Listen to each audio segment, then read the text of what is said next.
सिद्धेभ्यः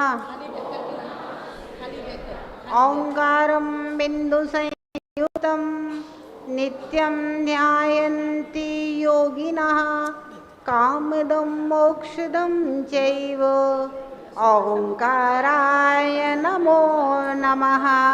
सरस्वती नमस्तुभ्यं वरदे कामरूपिणी विद्यारंभं करिष्यामि सिद्धिर्भवतु मे सदा। नमो प्रज्ञाश्रमणाय नमः श्रीबालयोगिने नमो आचार्य देवाय नमः श्रीविराग सिन्नवे नमः श्रीविशुद्ध सिन्नवे मोक्ष मार्गस्य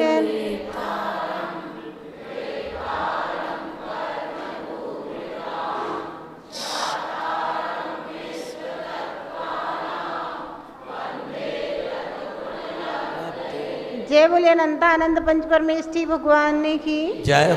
परम पूज्य गणाचार्य गुरुदेव श्री 108 विराग सागर जी महाराज जी की जय हो। परम पूज्य श्रमणाचार्य गुरुदेव श्री 108 विशुद्ध सागर जी महाराज जी की जय हो। तत्वार्थ सूत्र महाग्रंथ की जय हो। जय परम पूज्य गंडी शमनियारी का 105 विभाश्री माता जी की जय। हरिका संघ की जय। सभी लोग अपनी अपनी पुस्तकों में पेज नंबर 485 निकाल लेंगे। तीसरा पाठ जो हम पढ़ रहे हैं इसका पहले एक बार पाठ करेंगे। तीसरा अध्याय 485 नंबर पेज निकाल लेंगे। हम उच्चारण करवाते हैं और आप लोग या तो साथ साथ पाठ कर लें, हम कर रहे हैं और आप ही हमारे साथ ही करें। रत्न शर्करा बालुका पंकधूम तमो महातमः प्रभाभूमयो घनाम्बुवाता काश्यप प्रतिष्ठा सप्ताधोधा तासुत्रिंशत् पंचविंशति पंचदशत्री पंचोनैक नरक सत्सहस्राणि पंचचैव यथाक्रमम् नारका नित्या शुभतरलेश्या परिणाम दे वेदना विक्रियाः परस्परोदीरित दुःखाः संक्लिष्टा सुरोदीरित दुःखाश्च प्राक् चतुर्थ्या तेष्वेकत्रिसप्तदश सप्तदश द्वाविंशति त्रयस्त्रिंशत् सागरोपमा सत्त्वानां परा स्थितिः जम्बूद्वीप लवणोदाधया शुभनामानो द्वीप समुद्राः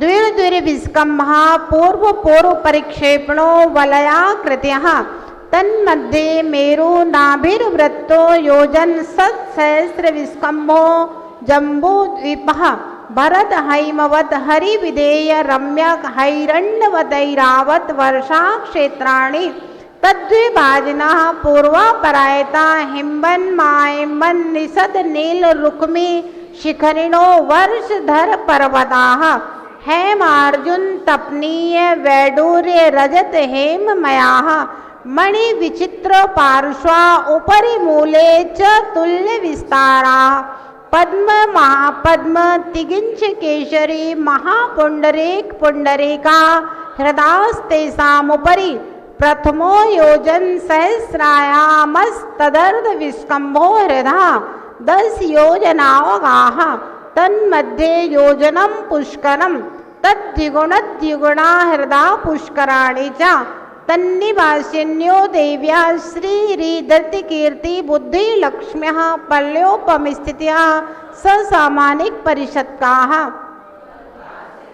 रोहित रोहितास्या हरिद्दरिकांता सीता सीतोदा नारी नरकांता सुवर्ण रूपकोला रक्ता रक्तोदा सरितस्तन्मध्यगाः द्वयोर्द्वयोः पूर्वाः पूर्वगाः शेषास्त्वपरगाः चतुर्दश नदी सहस्र परिवृता गंगा सिन्धवादयो नद्यः भरतः षड्विंशति पंचयोजन सत्विस्तारः षट्चैकोनविंशति भागा योजनस्य तद्विगुण विस्तारा वर्षधर वर्षा विदेहान्तः उत्तरा दक्षिण तुल्याः भरतैरावत योर वृद्धिरासौट्सठ सम्याभ्यामुत्सर्पिण्यवसर्पिणीभ्यां ताभ्याम अपरामोमयो स्थिताः एकद्वित्रिपल्योपम स्थितियो हैमवतक हारि वर्षक दैव कुरवकाः तथोत्तराः विदेहेषु संख्येय कालाः भरतस्य विस्कम्भो जम्बूद्वीपस्य 90% द्विर्धातकी खंडे पुष्करार्धे च प्राङ्मानुषोत्रान् मनुष्याः आर्यामलेक्षाश्च भरतैरावत विदेहा कर्म भूमयोन्यत्र देव कुरुत्तर कुरुभ्यः निरस्थिति परावरे त्रिपल्योपमांतर मुहूर्ते त्रियज्ञो निजानां च इति तत्वार्धाधिगमे मोक्ष शास्त्रे तृतीयो अध्याय। नमो नमः।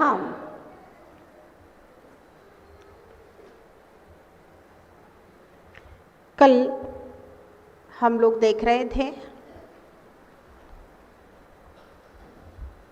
3 लोक अनादि अनधन है अथवा अनादि अनंत है।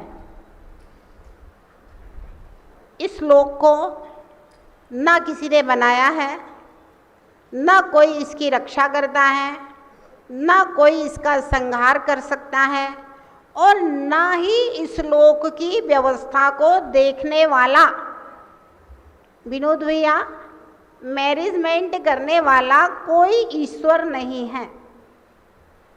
कोई परमात्मा की कल्पना नहीं है कि इस लोक के मैनेजमेंट का, सबके कर्मों का सबको फल देने वाला कोई भगवान है। कोई बैठ करके ये सब, जैसे आप कमरे में बैठ करके पूरा रिमोट चलाते हैं, ऐसे कोई रिमोट चलाने वाला कोई नहीं। सब कुछ स्वतः सिद्ध है। क्या है? स्वतः है। 6 द्रव्य अनादिकाल से स्वतः हैं। एक भी द्रव्य ना तो नया उत्पन्न होने वाला है और कोई द्रव्य नया पुराना कोई समाप्त होने वाला नहीं है। बस बात इस नीति है कि द्रव्यों की पर्यायों का परिवर्तन चल रहा है। कभी हम मनुष्य हैं तो कभी हम देव हो जाते हैं, तो कभी हम ही नारकी हो जाते हैं और कभी हम ही पृथ्वी जल अग्नि वायु वनस्पति चींटी चींटा मच्छर मक्खी गाय भैंस पक्षी हम ही बन जाते हैं। कोई दूसरा नहीं बनता है, हमारे जैसी आत्मा। और कोई भी संसार में ऐसा परमात्मा नहीं है जो अनादि निधन हो। जो भी परमात्मा बने हैं वे सब तपस्या करके कर्मों का नाश करके मोक्ष गए हैं और वह क्षमता मेरे अंदर भी है। मैं भी अपने कर्मों का नाश करके निर्वाण की सिद्धि कर सकता हूं। मैं स्वयं परमात्मा हूं। इतनी बात कल सबको समझ में आ गई थी कि नहीं आई थी? किसी का कोई प्रश्न हो तो पूछ लें, नहीं तो फिर हम आगे पढ़ाना शुरू करते हैं।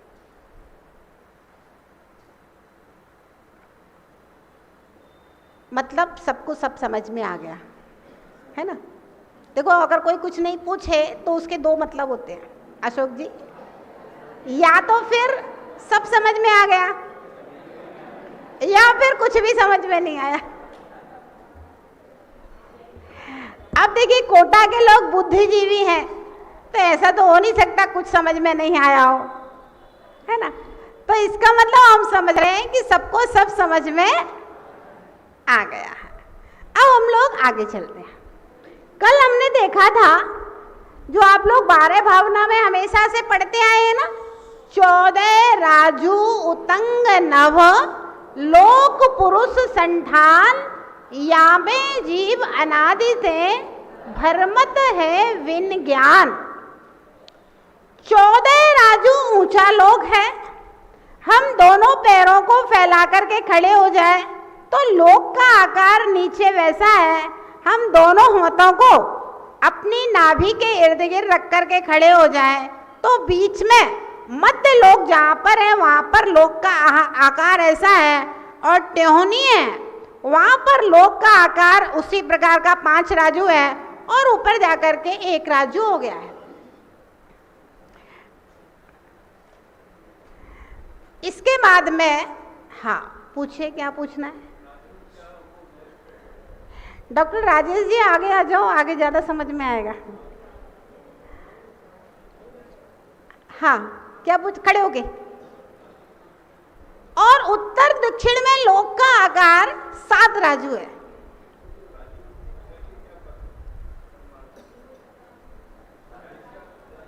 बहुत अच्छा प्रश्न है आपका। राजू का क्या परिमाण है, कल भी किसी ने पूछा था, अभी बताते हैं, बैठ जाइए।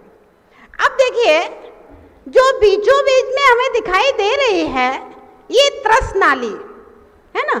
ये त्रस नाली 1 राजू लंबी और 1 राजू चौड़ी है। इस त्रस नाली के बाहर कोई भी त्रस जीव नहीं रहता है। अब हम सबसे पहले देखेंगे, बीचों बीच से हम लोग शुरू करेंगे। बीच में देखेंगे, फिर नीचे और ऊपर। बीच में देखिए लिखा हुआ है मध्यलोक चित्रा पृथ्वी। आपको दिख रहा है कि नहीं, एक बार पढ़िए, मध्यलोक चित्रा पृथ्वी। पुस्तक के ऊपर, पृष्ठ के ऊपर, कहीं अंदर नहीं जाना है, ऊपर की बात कर रहे हैं अभी हम। क्योंकि देखिए कवर पृष्ठ पर, क्योंकि अगर आपको ये चित्र समझ में नहीं आएगा ना, तो फिर अंदर की बातें भी समझ में नहीं आएंगे। तो सामान्य से एक बार ये चित्र समझ में आना चाहिए।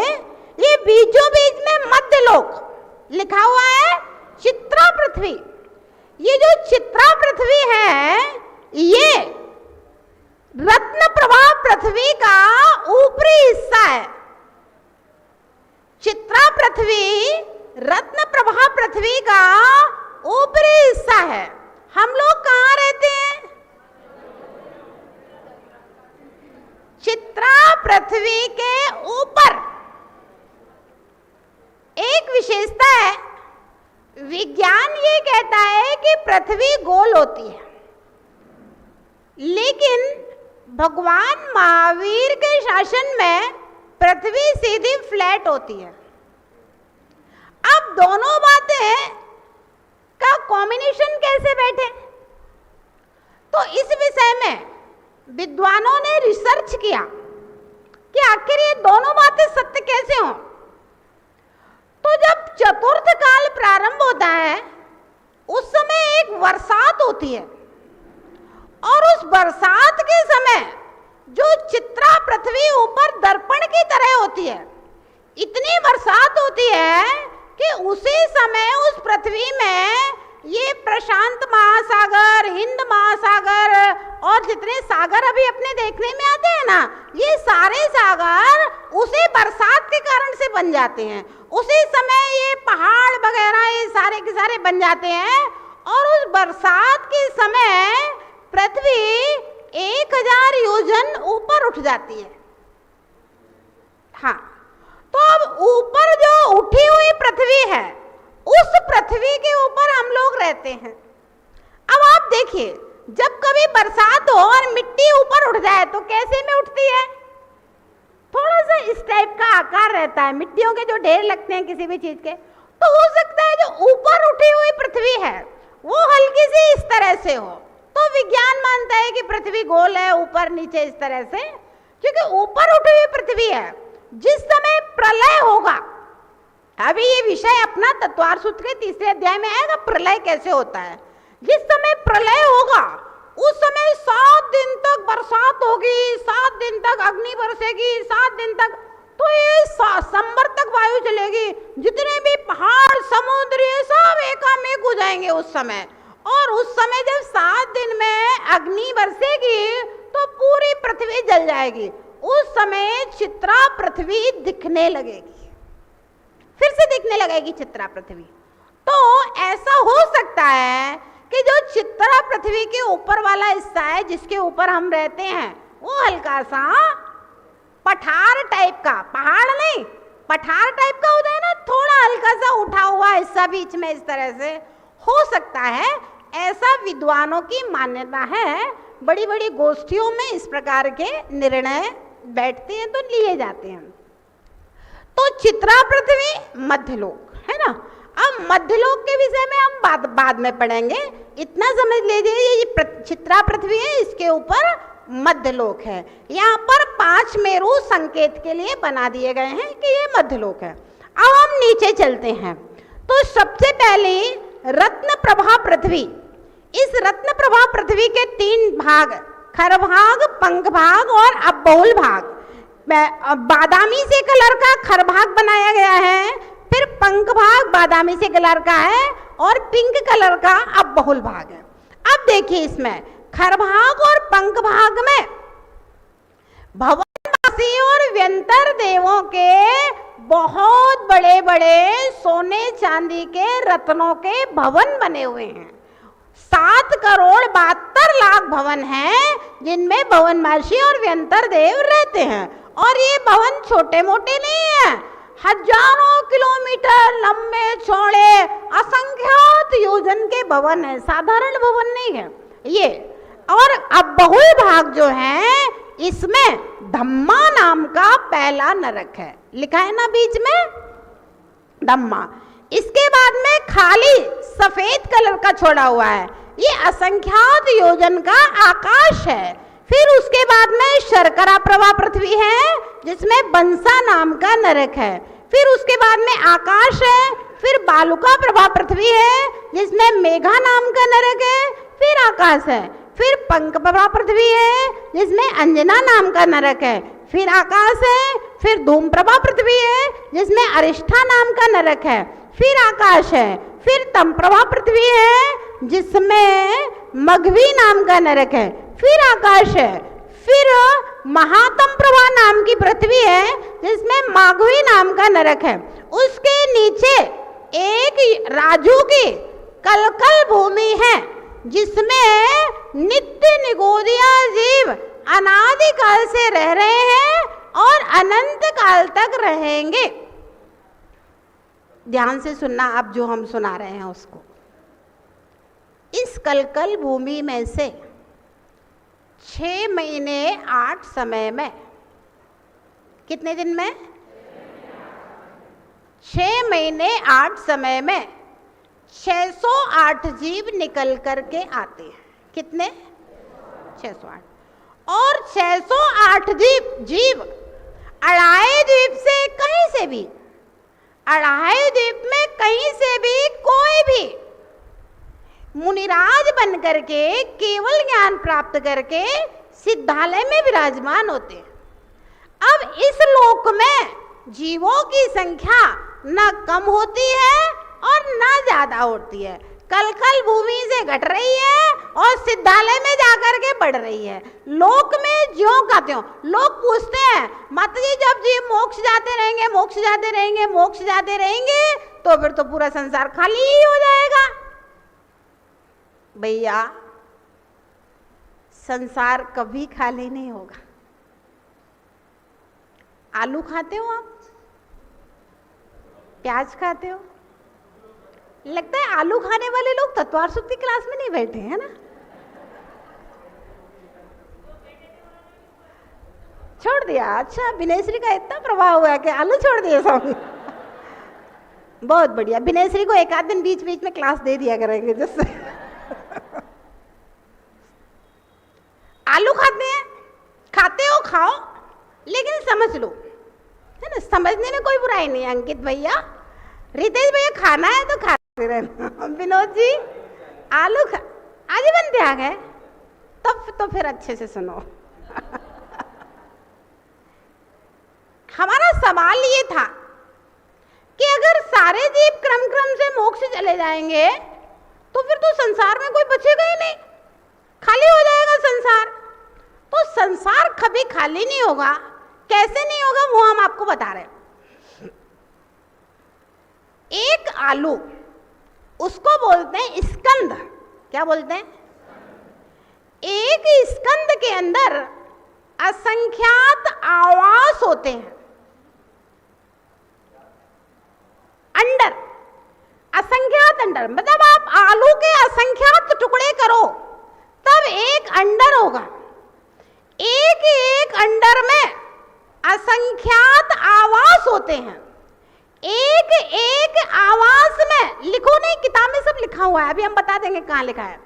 एक एक आवास में असंख्यात पुलवी होती है और एक एक पुलवी में असंख्यात निगोद देह होती है और एक निगोद देह में, कितनी छोटी हुई निगोद देह, बिल्कुल सुई की नोक से भी बहुत बहुत बहुत बारीक जगह, एक निगोद देह में मालूम कितने जीव रहते हैं? अभी तक जितने जीव मोक्ष जा चुके हैं अनादिकाल से, ध्यान से सुनना, अभी तक अनादिकाल से जितने जीव मोक्ष जा चुके हैं उनसे अनंत गुणे जीव एक निगोद देह में रहते हैं। फिर एक आलू में कितने हुए? और कितने आलू हैं इस संसार में? कितने प्याज हैं, कितने लहसुन है, कितनी अरवी है, कितनी गाजर मूली है? अब कितने जीव हो गए? जब एक निगोद के जीवों को भी आज तक मोक्ष नहीं हुआ है और एक निगोद जितने जीवों को भी कभी मोक्ष नहीं होगा, क्योंकि उससे अनंत गुणे जीव है। अब कितनी जीव राशि है इस संसार में, आप कल्पना कीजिए। ये हम नहीं कह रहे, मेरी क्या ताकत, ये सटखंडागम में आचार्य पुष्पदंत भूतबली ने, उसकी टीका में आचार्य वीरसेन स्वामी ने, और तत्वार्थ सूत्र की श्लोक वार्तिक तत्वार्थ राज वार्तिक की टीका में आचार्य विद्यानंद स्वामी ने, अकलंक स्वामी ने, आचार्य पूज्यपाद स्वामी ने सर्वार्थ सिद्धि की टीका में, गोमट्ट सार जीव कांड में आचार्य नेमिचंद सिद्धांतवर्ती ने ये बात लिखी है। ये हम नहीं कह रहे, हमारे ज्ञान में इतनी क्षमता कहाँ है कि हम एक निगोद के जीवों को समझ सके। एक निगोदिया देह में इतने सारे जीव हैं, कितने निगोद हैं एक आलू के अंदर, फिर कितने आलू, कितना बड़ा संसार है, कितनी चीज है। और जीवों की राशि तो ऐसी है, तीनों लोग, मुझे लगता है ये सब खाली जगह है, खाली जगह नहीं है अशोक जी, पूरा जीवों से ठसाठस भरा हुआ लोक है। अब कल्पना कीजिए, अगर हम ऐसे सूक्ष्म जीवों में पैदा हो जाएं, क्या मेरा अस्तित्व है? विनोद भैया, क्या अस्तित्व है हमारा? जेके जैन साहब, कौन जानेगा हमें? सूक्ष्म जीवों में हमारे शरीर का भी अस्तित्व नहीं दिख रहा है, इतना सूक्ष्म शरीर प्राप्त हो गया है हमें। मन का दुरुपयोग किया, मन गया, कानों का दुरुपयोग किया, कान गए, आंखों का दुरुपयोग किया, आंखें गई, नाक गई, मुंह गया। शरीर का ज्यादा दुरुपयोग करेगा विषयों में तो वह शरीर भी ऐसा सूक्ष्म जीवों जैसा मिल जाएगा कि कछु नहीं भोग सकते। आप क्या भोगोगे, क्या करोगे? ये सब आगम की वाणी है भैया, मेरा इसमें एक रंच मात्र भी कुछ भी नहीं है, समझ लेना, बिल्कुल साक्षात भगवान महावीर की वाणी है। जैसे गंगा का जल किसी अपन एक डिबिया में ले आते हैं, तो बस वही गंगा का जल आचार्य उमा स्वामी महाराज ने भगवान की वाणी की जो गंगा है तत्वार्थ सूत्र में लिख दिया है, ग्रंथों में लिख दिया है, बस उसी में से हम आपको बता रहे हैं।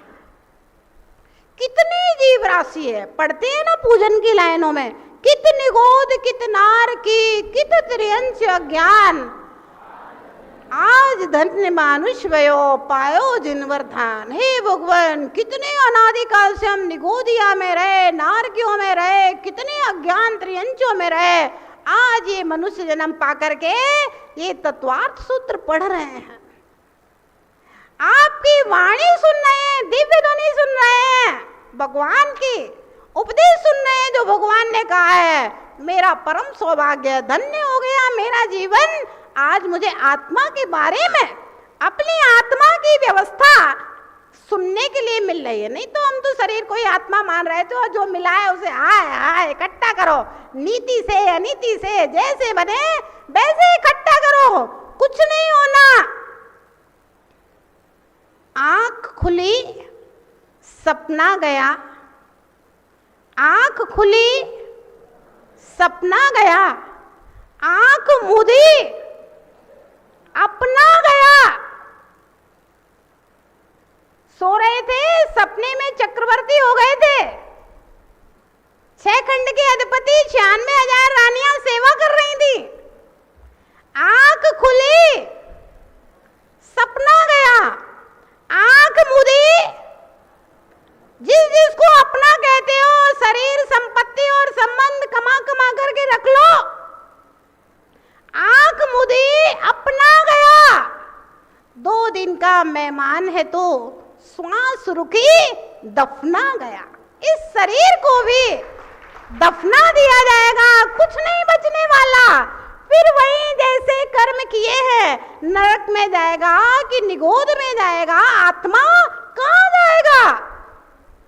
जन्मे मरे अकेला चेतन, सुख दुख का साथी, और किसी का क्या एक दिन। कोई किसी का साथी नहीं है ना? ना कोई किसी के कर्मों को भोगने वाला है। आप अपने कर्मों का, आप अपने सुख दुख का, आप अपने मान अपमान का जिम्मेदार अपने आप को ही मानो, बहुत सुकून मिलेगा। और फिर आप अपने कर्मों को काटने में लग जाओ, ज्यादा समय नहीं लगता। भगवानों को 10-10 जन्म लगे हैं, हम भी 10-12 जन्मों में मोक्ष प्राप्त कर लें। तो भव्यात्माओं, संसार कभी खाली नहीं होगा, ये बात हम आपको बता रहे थे। और इतनी सारी जीव राशि में से हम लोग मनुष्य पर्याय जैन कुल जिनवाणी सुनने के लिए बैठ रहे हैं। इससे बड़ा परम सौभाग्य है। भगवान का भजन कर लेते हैं, इससे बड़ा सौभाग्य कोई नहीं हो सकता। किसी के माला की चिंता मत करना, कोई हमें तिलक लगाए इसकी भी चिंता नहीं करना। जिनालय के अंदर प्रवेश करते ही मात्र जो कर सकते हो, भक्ति सेवा जो भी कर सकते हो, वह तुम्हारे कर्मों को काटने के लिए तेरे स्वर्ग और मोक्ष का टिकट बनने वाला है। स्वर्ग और मोक्ष की पूंजी यहीं से कमाई जाएगी, यहीं से एकत्रित होगी। बस आप अपने स्वर्ग और मोक्ष की पूंजी जितनी कमा सकते हो उतनी कमा लो। ना कोई राग, ना कोई द्वेष, ना कोई कसाय।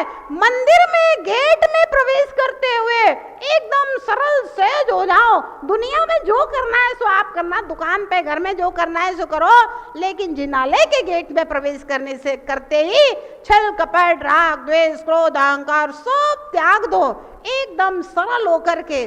फिर देखो मंदिर में ऐसे लगेगा कैसे शांति छा गई है, जैसे अभी आप शांत बैठे हैं ना, बिल्कुल खुशी मिलेगी। और फिर आपको लगेगा घर तो जैसे ही गृह कारागृह, बनिता बेढ़ी, परिजन है रखवाले। तब आपको लगेगा कि घर तो जेल है, चलो थोड़ी देर के लिए स्वतंत्रता से मंदिर में चले जाते हैं, आनंद आता है, खुशी मिलती है। तब लगेगा कि हाँ भैया भगवान का द्वार है। और नहीं तो भगवान का अभिषेक करते करते ही, पूजा करते करते नहीं, है ना, कल्याण लिया है, कोई ने हमारा कुछ बुरा भी कर दिया तब भी मेरा ही कर्म है यार, तुम भी शांति से बैठो, हम भी शांति से बैठो, क्या आनंद आता है। तो संसार कभी खाली नहीं होगा, है ना। और तीनों लोक में ये जो खाली जगह है ना, यहाँ पर भी तीनों लोक में ठसाठस जीव भरे हुए हैं। तो ये कलकल भूमि की बात बता रहे थे। यहाँ से 6 महीने 8 समय में 608 जीव निकलते हैं, और 3 लोक में से 6 महीने 8 समय में 608 जीव ऊपर जाते हैं। अब ऊपर चलते हैं। ये आकाश असंख्यात योजन का खाली आकाश है, फिर पृथ्वी है, फिर खाली आकाश है, फिर पृथ्वी है, फिर खाली आकाश है, फिर पृथ्वी है। अब इस पृथ्वी के अंदर जैसे अपने शरीर के अंदर फोड़ा हो जाता है ना, ऐसे ही इसी पृथ्वी के बीचों बीच में बिल बने हुए हैं नारकियों के, जहां नारकी लोग रहते हैं। अब देखिए ऊपर का और देख लें तो आपको ये चित्र जब देखोगे तो आपको बड़ा आनंद आएगा। सबसे पहले सौधर में ईशान स्वर्ग के विमान है बने, 2 विमान संकेत के रूप में बना दिए 1.5 राजू में। सानत कुमार महेंद्र इंद्र के विमान है 1.5 राजू में। फिर आधे राजू में ब्रह्मोत्तर विमान है 3.5 राजू, यानी कि आधा हो गया। फिर आधे राजू में लांतव कापिष्ट के विमान है। फिर शुक्र महाशुक्र सतार सहस्रात आनत प्राणत आरण अच्युत, ये 16 स्वर्ग 2-2 के क्रम से युगल में है, ऊपर ऊपर एक के ऊपर एक। फिर उसके बाद में ये 9 पटिये जैसे रखे हैं, ये भी विमान ही है, क्योंकि चित्र में जगह बनाने में दिक्कत हो रही थी। नवग्रह के ये 3-3 के क्रम में है। फिर उसके बाद में 9 अनुदिश के 9 विमान हैं। फिर उसके बाद में 5 अनुत्तर के 5 विमान हैं। फिर ईशक प्रागभार नाम की 8वीं पृथ्वी इसी को कहते हैं। पूजा में पढ़ते हो ना, अष्टम वसुधा पाने को कर में ये 8 द्रव्य लिए, सहज शुद्ध स्वाभाविकता से निज में निज गुण प्रकट किए। यही है वो 8वीं पृथ्वी जिसको पाने की बात पूजा में कही गई है। ये 8वीं पृथ्वी, इसके ऊपर चंद्रमा के आकार की सिद्ध शिला, और सिद्ध भगवान इस सिद्ध शिला के सीध में जाकर के सबसे ऊपर सिर सब सिद्धों के एक जैसे होते हैं, और नीचे जिनकी जैसी अवगाहना होती है उस हिसाब से विराजमान होते हैं। इस प्रकार से ये तीनों लोकों की सामान्य संरचना इस चित्र में बताई गई है। विशेष संरचना अब हम लोग 3 और 4 अध्याय में अंदर पढ़ रहे हैं। क्या करें विनेश? हाँ, गैस वाले बैलून की तरह। हाँ हाँ, अब सवाल पूछ लीजिए जिसको जो पूछना है। क्या? एक सवाल एक जवाब। हाँ हाँ,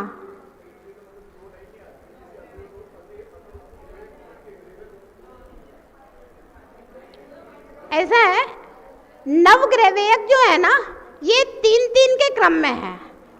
अधो, मध्य और ऊर्ध्व, इनके विषय में अपन 4 अध्याय में डिटेल में पढ़ेंगे। हाँ, क्या?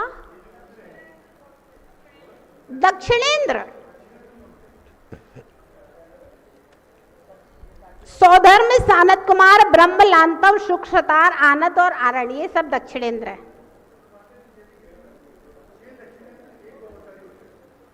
हाँ हाँ, ये हम आपको 4 अध्याय पढ़ाएंगे तब बताएंगे। हाँ हाँ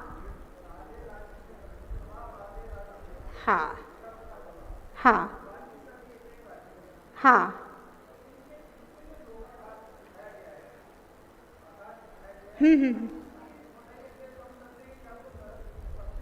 ऐसा है, पृथ्वियों की मोटाई बताई गई है। इसके अलावा जितने भी शेष जगह है उसमें पूरे में आकाश है। अब हिसाब आप लगा लो। हाँ, सवाल। माता जी, मेरा सवाल है कि जैसे आलू चूंकि जमीकंद है और उसमें असंख्यात जीव होते हैं, अनंत जीव होते हैं, पर अभी वैज्ञानिकों ने एरोफॉल करके हवा के अंदर आलू पैदा किया है, पानी में आलू पैदा किया है, तो वो उसको क्या बोलेंगे? मतलब ऐसा है भैया, चाहे आप हवा में आलू पैदा करो, चाहे पानी में आलू पैदा करो, परमाणु तो पूरे हवा में ही फैले हैं, उन्हीं से आलू बनना है। प्रक्रिया कुछ भी हो सकती है, लेकिन जो बात केवल ज्ञान में भगवान ने कह दी है वह चाहे हमें समझ में आए चाहे ना आए, नान्यथा वादिनो जिना, जिनेंद्र भगवान अन्यथावादी नहीं हो सकते हैं। इसलिए हम लोग आज्ञा सिद्धम तु तदग्राह्यम, मात्र आज्ञा मानने से, आज्ञा भगवान की होने से वह सिद्ध है, उसको हम ग्रहण करते हैं। क्योंकि निगोदिया जीव में अनंत जीव हैं, ये वैज्ञानिकों के ज्ञान गम में नहीं है, वो केवल ज्ञान के गम में है। हाँ अशोक जी,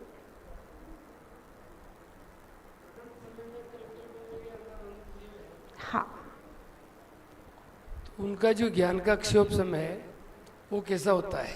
मतलब वेदना का जो कलकल भूमि के जो जीव है, गोमट सार जीव कांड में आचार्य नेमिचंद सिद्धांत चक्रवर्ती ने कहा है, अक्षर का अनंतवा असंख्यातवा भाग, कि अनंतवा भाग ऐसे कुछ है, असंख्यातवा भाग है या अनंतवा भाग है, वो ज्ञान उन जीवों में होता है। अब वो बुद्धिपूर्वक तो खूब जीव नहीं आते क्योंकि मन नहीं है, लेकिन अगर उन जीवों में ज्ञान नहीं मानेंगे, देखिए आप अगर सुख का अनुभव करते हैं तो ज्ञान से, दुख का अनुभव करते हैं तो ज्ञान से, रसगुल्ले का स्वाद ले रहे हैं तो ज्ञान से, मिर्ची का स्वाद ले रहे हैं तो ज्ञान से, सर्दी गर्मी का एहसास कर रहे हैं तो ज्ञान से। तो वो जीव एक श्वास में 18 बार जन्म मरण की जो पीड़ा हो रही है उसका अनुभव अपने ज्ञान से कर रहे हैं, इसके अलावा उनकी बुद्धि कहीं चलती नहीं है। जो एक मिनट, एक सवाल एक जवाब। हाँ, श्रुत भक्ति में आया है। हाँ, श्रुत भक्ति में आया है, उसको पर्याय ज्ञान कहते हैं। लब्ध्याक्षर जो प्रमाण जीव ज्ञान होता है निगोदिया जीव का, उसको पर्याय ज्ञान कहते हैं। ऐसा श्रुत भक्ति में आया है। ये भी गोमटसार जीव कांड का विषय है। तो जीव को इतने कम समय में जो वो ज्ञान होता है उसका उसको मतलब यूं लगता है क्या कि भाई ये अपन यहाँ तकलीफ में है?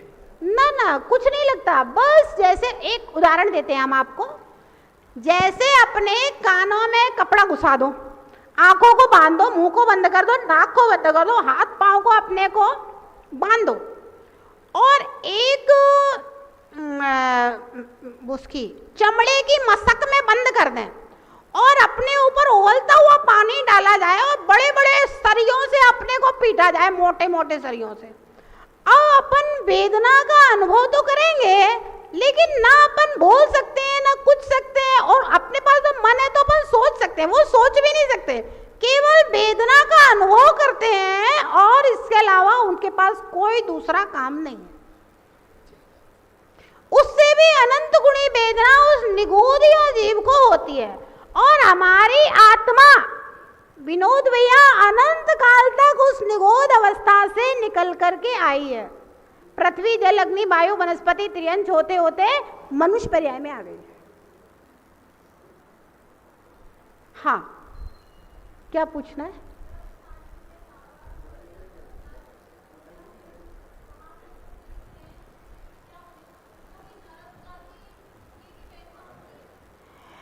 नहीं, नरक की वेदना नहीं होती है। जो स्थावर जीव है वो स्थावर की तरह रहते हैं, जो निगोदिया जीव है उन्हें निगोदिया की तरह वेदना होती है। स्थावर जीव तृष्णाली के बाहर रहते हैं, सामान्य स्थावर जैसे पृथ्वी जल अग्नि वायु वनस्पति, तो वो उनको उनकी तरह रहते हैं।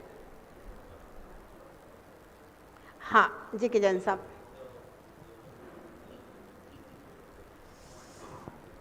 माता जी, आपके एब्सेंस में विनयवती माता जी ने नरक के बारे में बताया था। शायद जो जितने लोग यहाँ बैठे थे बहुत झकझोर के रख दिया था उस दिन। तो आपने आज जो बताया नरक के बारे में, 8 तरह के नरक, तो इनमें क्या क्या डिफरेंस है? 7 नरक। 7। ये नीचे कलकल भूमि निगोदिया जीव है।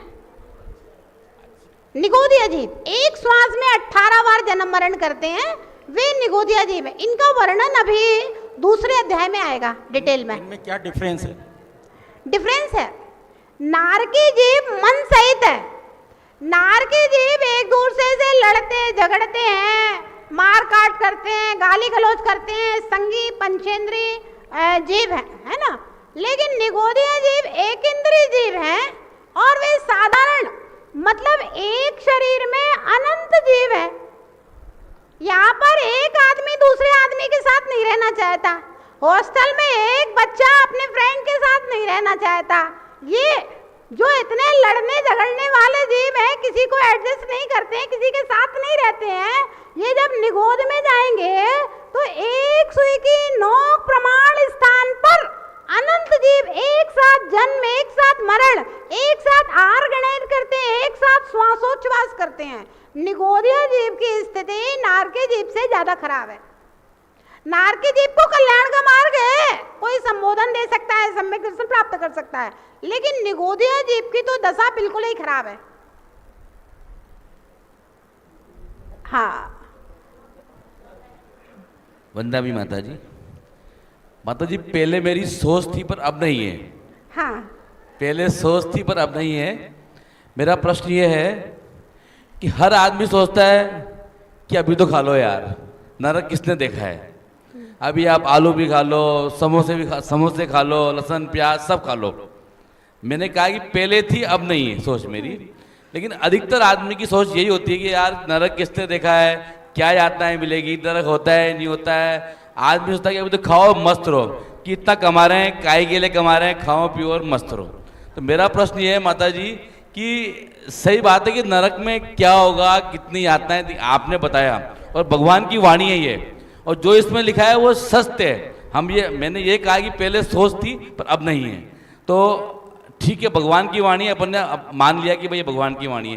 पर अधिकतर आदमी ये सोचता है कि यार क्या करना है, इतना कमा रहे हैं, खाओ पियो और मस्त रहो बस। तो मेरा प्रश्न ये है कि ये कहाँ तक सही है और क्या क्या चीज़ है बस।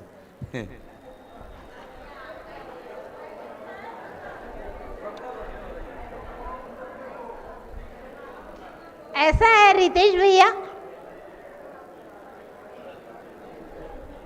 सुनो सुनो सुनो, ऐसा है संसार में अनंत जीव राशि है, 6 महीने 8 समय में फिक्स है, 608 जीवी मोक्ष जाना है, उसके अलावा जाना नहीं है, फिक्स है, त्रैकालिक व्यवस्था है, इसमें कहीं कोई हेरफेर नहीं हो सकता, ये सिद्धांत है।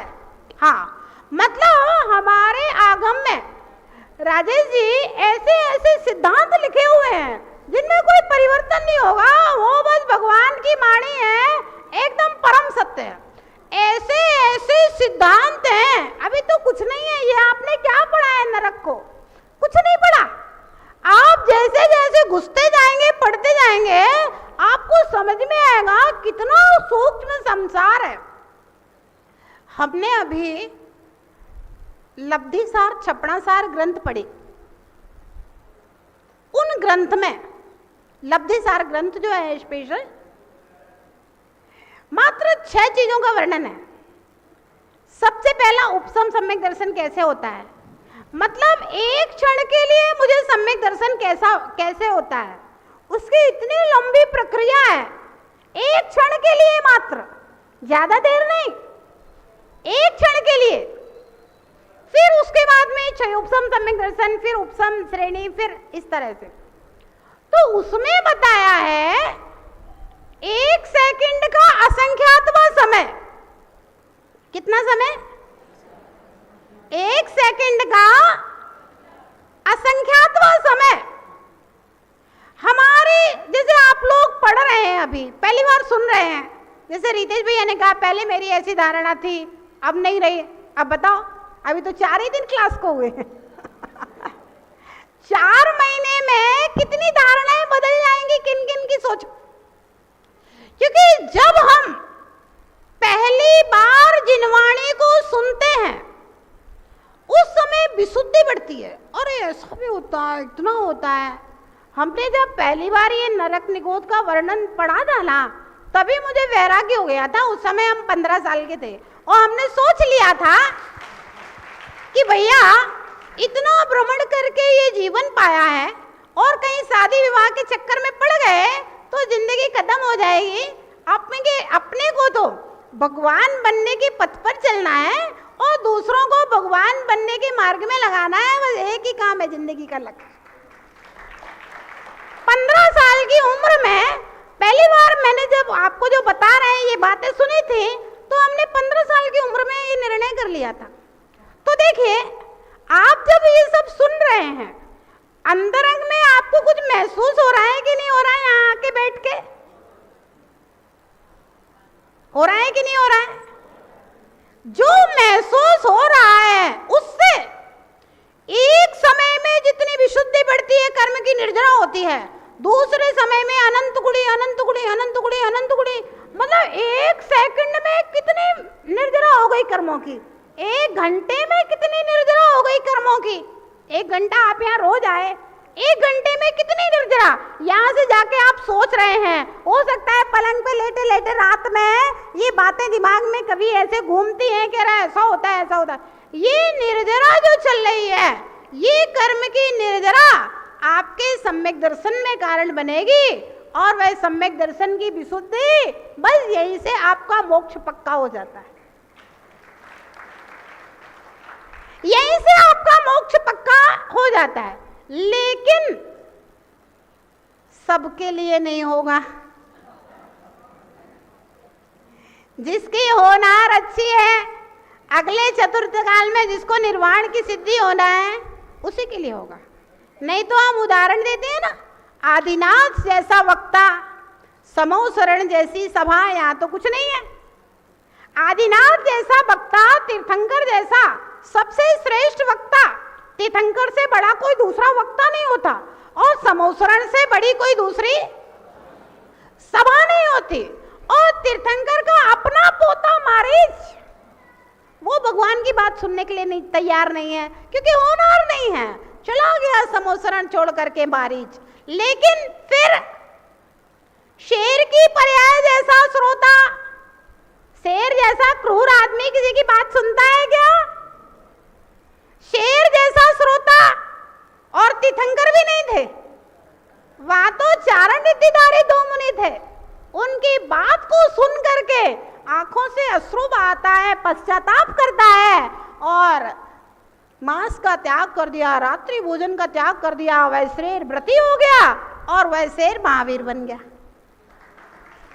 तो अगर मेरे अंदर शेर जैसे परिणाम हो रहे हैं, ध्यान रखना, अगर मेरे अंदर तत्वार्थ सूत्र को सुनकर के शेर जैसे परिणाम हो रहे हैं, समझ लेना अब हम जल्दी महावीर बनने वाले हैं। हमने कहा था ना, तत्वार्थ सूत्र पढ़ रहे हो, क्या कर रहे हो? महावीर बनने का पुरुषार्थ कर रहे हैं। क्या करने आते हो यहाँ? महावीर बनने का पुरुषार्थ करने के लिए आ रहे हैं। ये कोई डरे परे लोगों का काम नहीं है, जिनके कोई काम नहीं होए सो भैया किताब लेके पढ़ने चलो, 90 साल के हो गए, 80 साल के हो गए तो भैया किताब नहीं। ये बच्चों का, ये जो बच्चियां पढ़ रही हैं ना, इनका जीवन बदल जाए तो भाई पढ़ना पढ़ाना सार्थक हो जाए। आपका जीवन बदल जाए तो पढ़ना पढ़ाना सार्थक हो जाए। 100 साल का आदमी भी हो, समाधि के लिए जा रहा हो, अगर उसका भी जीवन बदल जाए तो उसकी समाधि सार्थक हो जाए, तो उसका भी सार्थक हो गया। जब जागे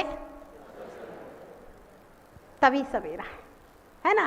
तो जिनका कल्याण होना होगा उनको बात समझ में आएगी, और जिनको महावीर नहीं बनना है तो भैया उनको बात समझ में आने वाली नहीं है, क्योंकि दर्शन मोहिनी कर्म का तीव्र उदय चलता है, जिसके कारण से गुरु समझाए, भगवान समझाए, माता पिता समझाए, दोस्त समझाए, किसी की बात समझ में नहीं आएगी। उसको तो मदरालय और वेश्यालय जाना है, वो तो जाएगा। इसलिए कहा विपरीत वृत्तो माध्यस्थ भावम, समझाना जरूर चाहिए, बिना समझाए नहीं रहना चाहिए। माता पिता मित्र सबका कर्तव्य है, गुरु का कर्तव्य है, समझाना चाहिए, लेकिन कर्ता बुद्धि नहीं रखना चाहिए कि मैं इसको बदल ही दूंगा। कर्ता बुद्धि रख दी और अगले ने आपकी बात नहीं मानी तो फिर आप संकलेश में आ जाएंगे। इसलिए अपन को अपनी आत्मा का अकल्याण नहीं करना है। मरुभूति की तरह, मरुभूति कमठ को ज्यादा समझाने चले थे, राजा अरविंद ने मना किया कि भैया मत समझाओ, बात नहीं मानेगा, फिर भी समझाने गए जबरदस्ती। सो कमठ ने मरुभूति के ऊपर पहले पत्थर पटक दिया, सो वहीं आर्त ध्यान से मर गया और हाथी बना, और वो कमठ सर्प बना। अभी मोक्ष सप्तमी आएगी ना, उस दिन पूरा पारसनाथ पुराण आप लोगों को सुनाएंगे। तो ध्यान रहे, मरुभूति की तरह कमठ का उपकार नहीं करना है, समझाओ, नहीं माने तो विपरीत वृत्तो माध्यस्थ भावम, फिर समय पा करके समझाओ, फिर समझाओ, फिर समझाओ, माने तो ठीक, नहीं माने तो आप अपना काम करो, आप अपनी जिंदगी जियो, उसको अपनी जिंदगी जीने दो, है ना।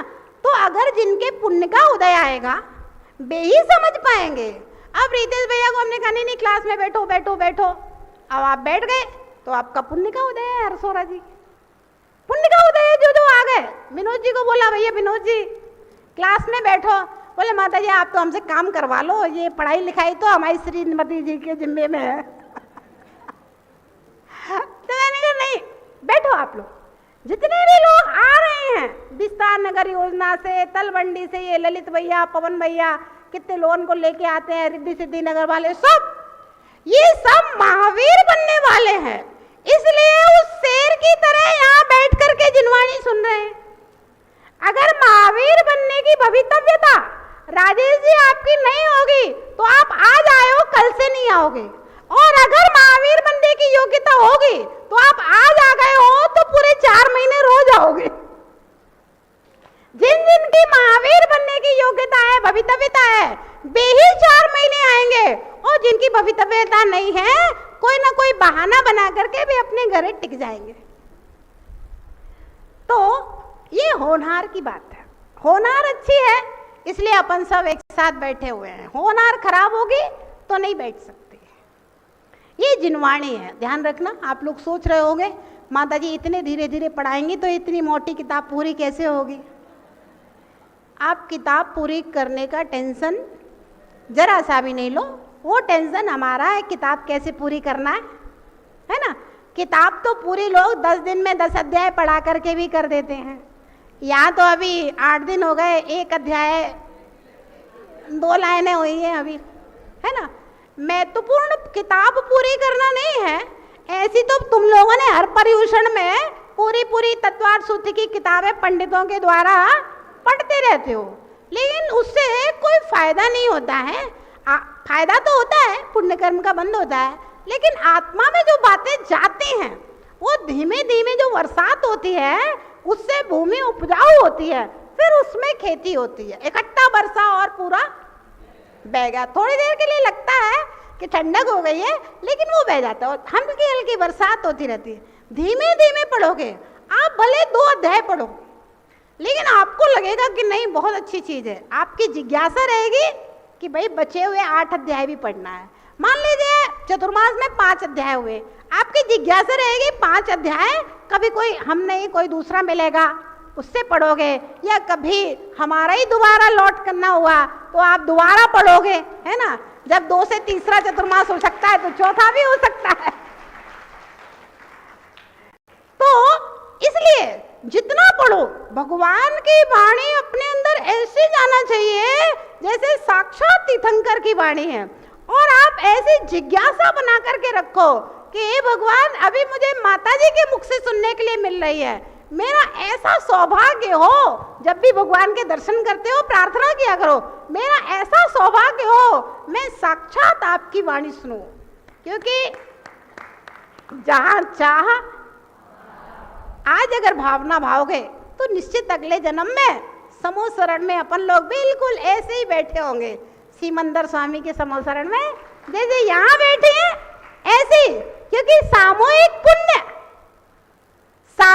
पुण्य वहां ले जाएगा, और सामूहिक पाप हेलीकॉप्टर में सामूहिक बिठाल करके आग लगवा देगा है ना। तो होनहार अच्छी है, महावीर बनने वाले हैं हम लोग जल्दी जल्दी से, इसलिए तत्वार्थ सूत्र सुन रहे हैं, पढ़ रहे हैं। चलिए आगे चलें, समय है अभी 5 मिनट का और। माता जी एक जिज्ञासा। हाँ कोटि सा बंधन माता जी, जो 7 भूमियों में जो आकाश है तो इनमें भी जीव है क्या? 7 भूमियों के बीच में जो आकाश जो दे रखा है, हाँ तो इसमें भी जीव है। हाँ हाँ, 3 लोग एकदम सूक्ष्म जीवों से ठसाठस भरा हुआ। ये जीव ऐसे हैं दीवाल में से निकल जाएं और दीवाल में से आ जाएं, ऐसा आगम कहता है।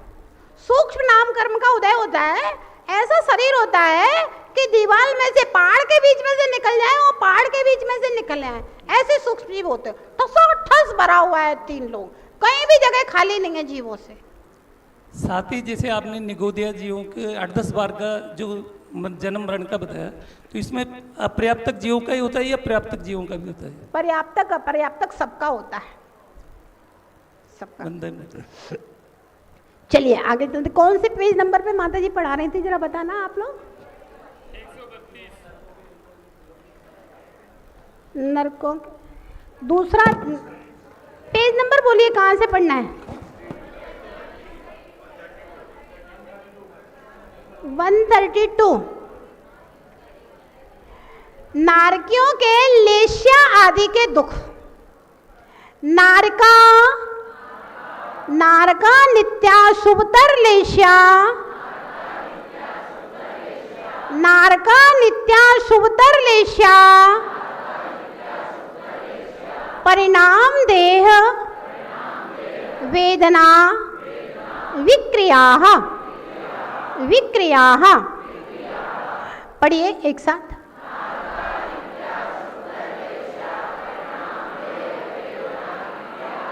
नारकी जीव हमेशा ही अत्यंत अशुभ लेश्या अशुभ परिणाम, अशुभ देह, अशुभ वेदना और अशुभ विक्रिया के धारक होते हैं।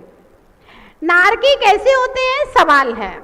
तो ये विकलांग हुंडक संस्थान का मतलब होता है टेढ़े मेढ़े शरीर वाले, एक आंख आगे है तो एक आंख पीछे है, एक आंख इधर है तो एक आंख इधर है, एक कान इधर है तो कहीं कुछ है, मतलब टेढ़े मेढ़े आड़े तिरछे शरीर वाले, कहीं कुछ बेडौल शरीर होते हैं इनके। हुंडक संस्थानी नपुंसक, नरकों में ना स्त्री होती है ना पुरुष होते हैं, जितने होते हैं वे सब नपुंसक। दुर्गंध, उनके शरीर में से एकदम बदबू निकलती रहती है निरंतर। दुर्वर्ण, दुस्वर, उनका स्वर आवाज भी एकदम कर्कश होती है। वर्ण, उनका रंग भी काला मटमैला कैसे कैसे रंग के होते हैं। दुस्पर्श, उनके शरीर का स्पर्श होता है ना, आपने गोखरू देखी है? गोखरू पाँव में चढ़ जाए तो कांटे ही चुभता है, ऐसे गोखरू के ऐसे कांटे उनके पूरे शरीर में निकले हुए रहते हैं। दुर्भाग्य वाले, कोई भी नारियों को अच्छा नहीं कहता, कोई उनसे प्रेम नहीं करता। कृष्ण और रुक्ष होते हैं, इनके शरीर में कड़वी तुम्बी और काजीर के समान रस उत्पन्न होता है। जैसे कड़वी तुमली एकदम कड़वी होती, कभी तुम लोगों ने कड़वी तुम्बी मुंह में रखे? एकदम कड़वी, कांजीर जैसा रस उनके शरीर में होता है। एक नारकी एक समय में एक ही आकार बना सकता है, वह आकार भी विकृत घृणा का स्थान कुरूप ही बना सकता है, ऐसा महापुराण में आचार्य जिनसेन महाराज ने लिखा है।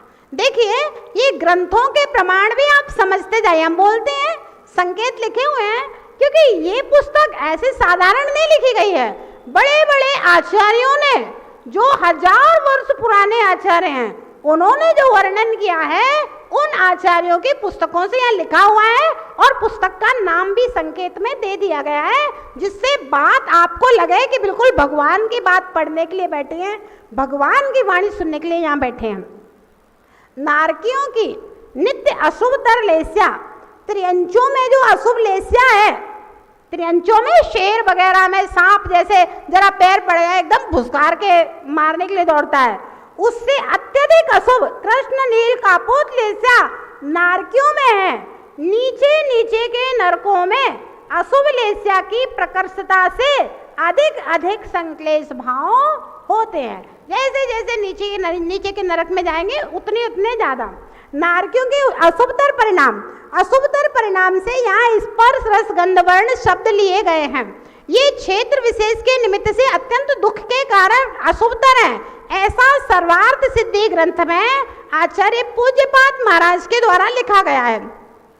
नरकों का स्पर्श, एक साथ 1000 बिच्छुओं के काटने पर जो वेदना होती है, उससे अधिक वेदना वज्रमय कांटों से व्याप्त नरक भूमि को स्पर्श मात्र से, जैसे मालूम नारकी नरक में कैसे जाता है, जैसे ऊपर उपात सैया होती है ऐसे करके, और नीचे सिर और ऊपर पैर करके नारकी उत्पन्न होता है तो नीचे गिरता है सीधा, और जहां पर गिरता है वहां पर 36 प्रकार के आयुध गड़े होते हैं, और वह नारकी जैसे ही गिरता है उन आयुधों के ऊपर पूरा शरीर छिन्न भिन्न हो जाता है, उचकता है। आपने देखा अगर कभी अपना हाथ अग्नि में लग जाए तो कैसे हाथ उचकता है अपना?